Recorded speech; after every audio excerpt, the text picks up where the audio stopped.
आज मैं समय नहीं हूं, क्योंकि मैं तो किसी के लिए ठहरता ही नहीं। पर आज मैं किसी शिष्य की भांति हाथ जोड़े रणभूमि कुरुक्षेत्र के बीच में खड़ा हुआ नारायण की बातें सुन रहा हूं। नारायण मेरे और कुंती पुत्र अर्जुन के बीच में है। वैसे तो उनका संबोध्य कुंती पुत्र अर्जुन ही है, किंतु वास्तव में वो बात मुझसे कर रहे हैं, क्योंकि मैं बीता हुआ कल भी हूं, आज भी हूं और आने वाला कल भी हूं। अर्जुन के प्रश्न केवल अर्जुन के नहीं थे, वो प्रश्न तो पिछले युगों के लिए भी प्रासंगिक थे, इस युग के लिए भी प्रासंगिक हैं और आने वाले युगों के लिए भी प्रासंगिक रहेंगे। जब तक मैं हूं, तब तक मानव जाति को इन प्रश्नों का सामना करना पड़ता रहेगा। इसलिए कोई ये न समझे कि ये प्रश्न केवल द्रोण शिष्य अर्जुन ही कर रहा है। उसके कंठ से मैं भी बोल रहा हूं, क्योंकि हर दिन हर युग के भीतर उसका एक अपना कुरुक्षेत्र होता है और होता रहेगा। इसलिए हे मानव, यदि अपने वर्तमान और भविष्य का सामना करना है तो कुरुक्षेत्र की ओर मुंह करके खड़ा हो जा और स्वयं नारायण से अपने उन प्रश्नों के उत्तर सुन जो सदैव से तुझे परेशान करते चले आ रहे हैं। इसलिए हे महाबाहो, विजय और पराजय, जीवन और मृत्यु, सुख और दुख के प्रश्नों में ना उलझो और युद्ध करो। यदि इस युद्ध में तुम्हारी विजय हुई तो पृथ्वी का राज्य और यश भोगोगे, और यदि वीर गति को प्राप्त हुए तब भी यश के साथ साथ स्वर्ग पाओगे। इसलिए हे कौन्तेय, उठो, सुख दुख, लाभ हानि, जय पराजय सबको समान समझो और युद्ध करो, कि यही तुम्हारा क्षत्रिय कर्तव्य भी है और मानव धर्म भी। हतो वा प्राप्स्यसि स्वर्गम जित्वा वा भोक्ष्यसे महीम, तस्मात् उत्तिष्ठ कौन्तेय, युद्धाय कृत निश्चयः।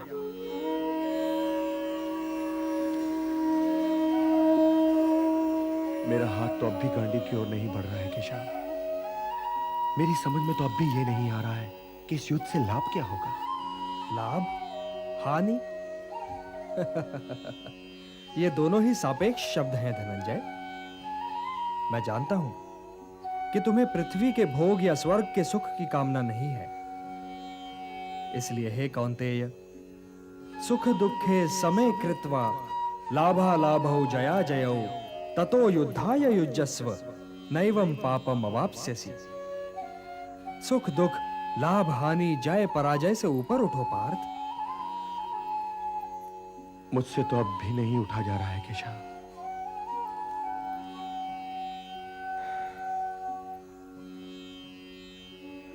अब तक मैं तुम्हें ज्ञान और विवेक की दृष्टि से समझा रहा था पार्थ, जो जीवन के आर पार देख सकती है और सत्य की गहराई में झांककर उसकी अंतरात्मा का स्वर समझ लेती है। किंतु कदाचित तुम उसकी अमूर्तता में उलझ गए। तो व्यावहारिक कर्म की तुला में इस क्षण को तोलकर देखो पार्थ। व्यावहारिक कर्म की दृष्टि से अपने कर्तव्य के विषय में निर्णय लो, तब भी तुम इसी निर्णय पर पहुंचोगे कि तुम्हारे लिए इस युद्ध में भाग लेना आवश्यक है। यही निर्णय तो मैं नहीं ले पा रहा हूं केशव, नहीं ले पा रहा हूं। तुम ये निर्णय केवल इसलिए नहीं ले पा रहे हो पार्थ कि तुम इस क्षण को केवल व्यक्तिगत लाभ और व्यक्तिगत हानि की तुला में तोल रहे हो। यही तो मोह का बंधन है पार्थ, यही तो तुम्हारे शोक की जड़ है। और इसीलिए तुम्हारा ये कायर, पलाय और कलंक में डुबोने वाला शोक न तुम्हारे हित में है और न ही समाज के हित में। यह शोक न वर्तमान के लिए शुभ है और न ही भविष्य के लिए। लाभ और हानि की इस कामना में न भटको पार्थ, न भटको। केवल कर्म करो, कर्म। कर्म तो अपने आप ही में पुण्य है, पवित्र है और समाज के लिए कल्याणकारी भी है। कर्म तो स्वयं ही अपना फल भी है पार्थ। परंतु यदि तुम समाज कल्याण के कार्य में स्वयं अपना हित मिला लोगे तो तुम्हारा वो कर्म अशुद्ध और अशुभ हो जाएगा। इसलिए हे पार्थ, निष्काम कर्म के मार्ग पर चलो, क्योंकि कर्म फल तो तुम्हारे वश में है ही नहीं। इसलिए केवल कर्म करो और कर्म फल की इच्छा न करो।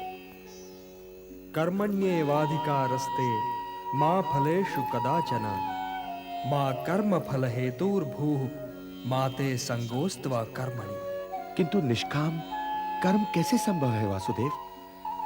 फल का ज्ञान ही तो कर्म करवाता है, और यदि दृष्टि फल से ही हट जाए तो कोई कर्म करेगा ही क्यों? कोई कर्म इसलिए करेगा पार्थ कि कर्म के बिना तो जीवन संभव ही नहीं। कुछ तो करोगे ही, या भोजन करोगे या नहीं करोगे, या भूखे को भोजन करवाओगे या नहीं करवाओगे, या युद्ध करोगे या नहीं करोगे।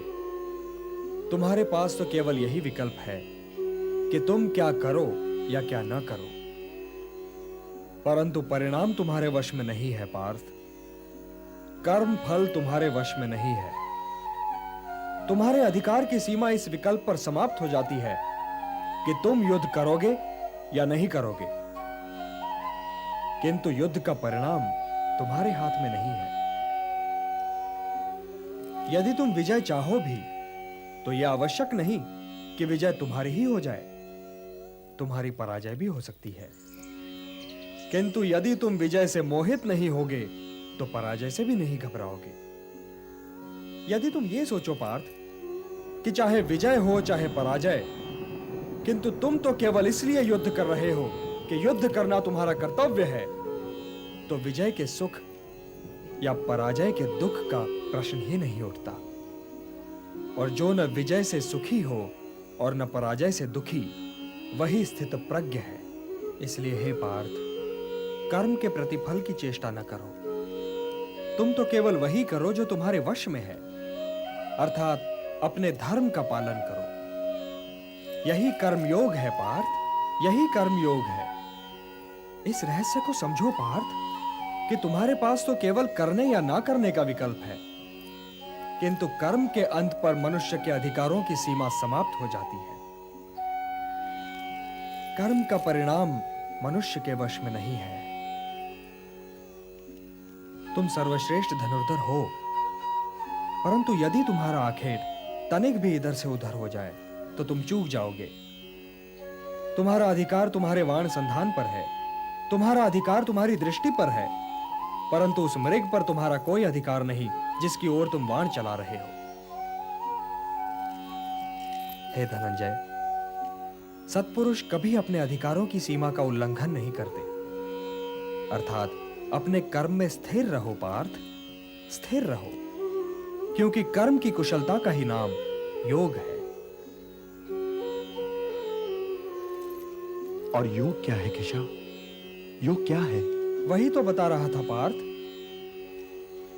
योग कर्म का कौशल है, मोह का त्याग कर्म का कौशल है, मोह से मुक्त होकर अपने कर्तव्य का पालन करना कर्म का कौशल है, सफलता और असफलता दोनों ही में समान रहना कर्म का कौशल है। बुद्धि युक्तो जहातीह उभे सुकृत दुष्कृते तस्मात् योगाय युज्यस्व योगः कर्म सुख।